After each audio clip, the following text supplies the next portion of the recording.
Bonjour, alors aujourd'hui je vais vous montrer comment construire un graphique assez sophistiqué dans Excel 2016. On appelle ça un diagramme d'objectif ou on entend aussi des bullet graphs. Ça ressemble un petit peu comme par exemple quand il y a une campagne Centraide.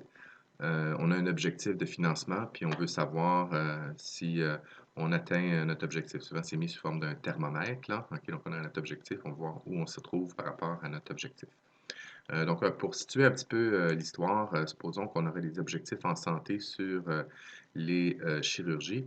Et puis, ça, c'est ce qu'on voudrait avoir. Puis ça, c'est ce qu'on a réellement fait. Puis on a une conférence de presse dans quelques heures. Puis on voudrait aller présenter les objectifs qui ont été atteints et ceux qui n'ont pas été atteints. Maintenant, en fait, la présentation qu'on va faire est plutôt celle-là. Donc, on va utiliser des styles plus sophistiqués qui sont disponibles depuis Excel 2007, je crois bien, en tout cas certains dans Excel 2010 et suivants. Et puis, donc, il y a des styles préfaits. On n'est pas des graphistes, mais on va se servir de ce qui est mis à notre disposition pour faire quelque chose d'assez spectaculaire comme présentation. Et pour faire ça, on va aussi rajouter un artifice. Donc, ces petits cubes-là bleus derrière, là, qui représentent des bornes de 25% hein, qui s'incrémentent, ben ça, on va créer ça artificiellement avec des comme fausses données, des fausses séries, où on va mettre carrément 25% pour chacune, puis on va les empiler pour faire un fond joli hein, qui est derrière. Donc, c'est vraiment une astuce qu'on fait pour faire cette présentation-là. Donc, on part, on prend nos données. On s'en va dans Insertion. On veut un histogramme empilé. OK, donc histogramme empilé. Et là, lorsqu'on fait ça, on voit que finalement, les choses ne sont pas placées dans le bon ordre, parce qu'ici, on voudrait avoir le type de chirurgie et les séries qui sont mises en légende. Et là, ce qu'on a, c'est plutôt sur l'axe des X, on a les noms de nos séries, puis en légende, on a les types de chirurgie. Donc, c'est pas dans le bon ordre. Donc, ce qu'on va faire, c'est qu'on va intervertir les lignes et les colonnes.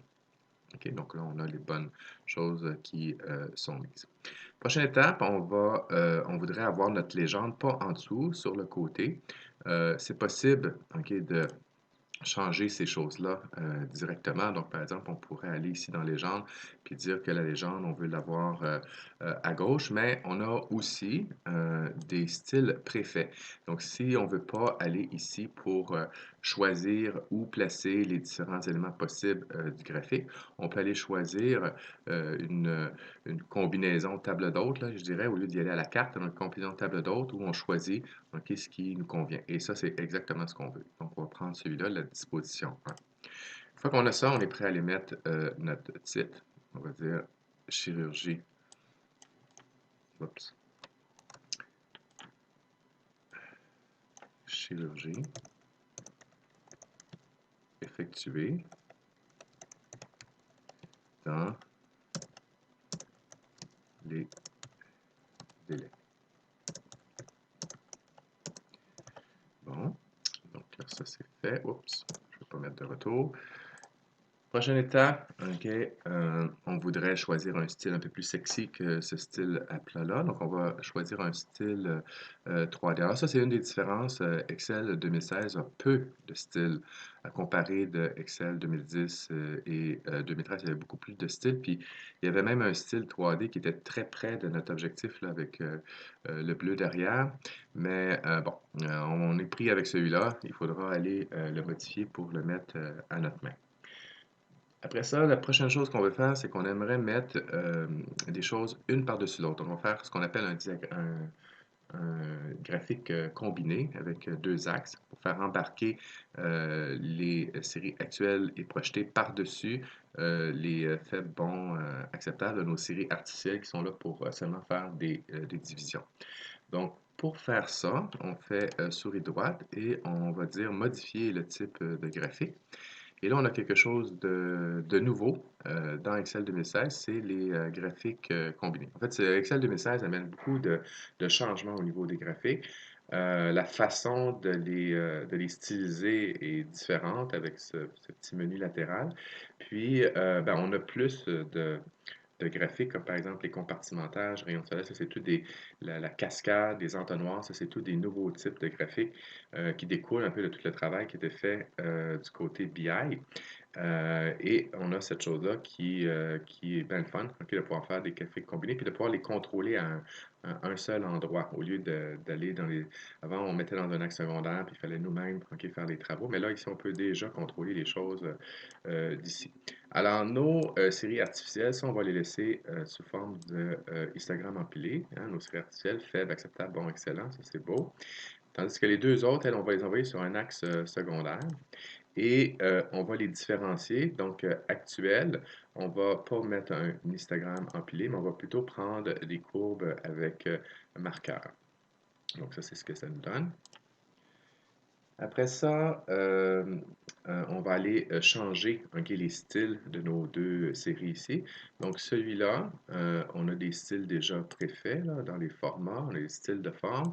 On va, pour s'assurer qu'on est correct, on n'est pas déjà bon, mais on va prendre l'effet intense orange 6 accentué. Ça, c'est pour la série projetée. Puis, pour la série actuelle, là, on a un style de courbe et on a différents styles ici.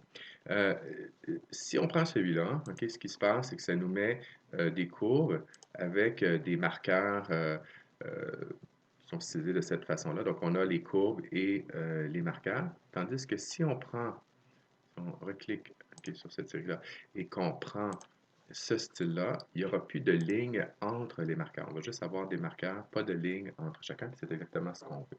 Donc, ça, c'est ce qu'on prend. Après ça, on va travailler sur la séparation des différentes lignes ok, dans notre histogramme. Donc, on veut contrôler la séparation entre les morceaux. Donc, ça, c'est la façon de les diviser. Donc, on clique sur ça et on s'en va ici. Et dans la largeur de l'intervalle, donc la séparation entre les barres, on va la mettre à 274%. OK. On veut aussi faire ça sur nos séries artificielles, OK, pour nos divisions. On en prend une, sont liées, donc si on fait pour une, tout le monde va suivre. Et pour eux autres, on va mettre une séparation, une largeur d'intervalle à 55%. OK. Maintenant, euh, ça c'est quelque chose qu'on n'avait pas à faire en 2010, mais là on doit le faire, c'est de changer les couleurs. Moi je ne veux pas avoir des couleurs comme ça, je veux qu'elles soient de la même couleur. Je vais aller ici et je veux avoir cette couleur-là, le effet intense vert d'eau 5 accentué. OK? Et je vais l'appliquer sur tout le monde. OK? Tiens, je vais essayer quelque chose. Je vais en prendre deux. Est-ce que je peux en prendre deux? Non, il ne permet pas. Donc, je vais essayer. Ça, on va faire les quatre en même temps. Il y a peut-être un truc là, mais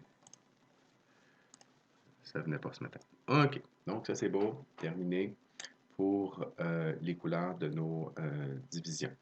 Maintenant, il y a le marqueur qui est un peu petit, un peu discret, donc on va cliquer sur ça. Donc là, ici, on appelle ça un marqueur et c'est dans le pot de peinture, marque. Okay? Donc quand on a des courbes, on a cette option-là d'aller changer le marqueur. Puis dans l'option du marqueur, on va lui dire qu'on veut une taille de 16. Donc ça, vous pouvez jouer, trouver la taille qui vous convient. Donc ça, c'est notre taille de 16 pour le marqueur. On n'est pas loin du but. Là, ce qui nous reste à faire, c'est que Excel va faire des calculs automatiques, donc il y a un algorithme pour calculer les divisions puis que ça ait du sens. Puis très souvent, on n'a rien à faire avec ça, mais nous, on est fancy.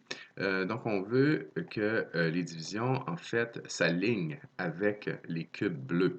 Donc, on veut que 25%, 50%, ça s'aligne avec les cubes bleus. Puis là, la décision qu'Excel a prise, ben, elle ne fait pas notre affaire, okay, parce que ça fait moins joli. Fait qu'on va aller ici et on va dire dans mise en forme de l'axe. On va aller corriger ces choses-là. Donc, si vous voulez aller corriger, c'est à cet endroit-là qu'on le fait. Ça arrive des fois qu'on veut faire ça. Donc là, ici, je veux dire, je veux des séparations à des intervalles de 0,25. Et puis, là, lui, il dit, bon, ben, je vais te mettre un 1,25. Mais moi, je ne veux pas ça parce que je ne veux pas faire apparaître le 125%. Parce que je dis, non, je veux 1,2. Puis là, il ne se met pas de ses affaires.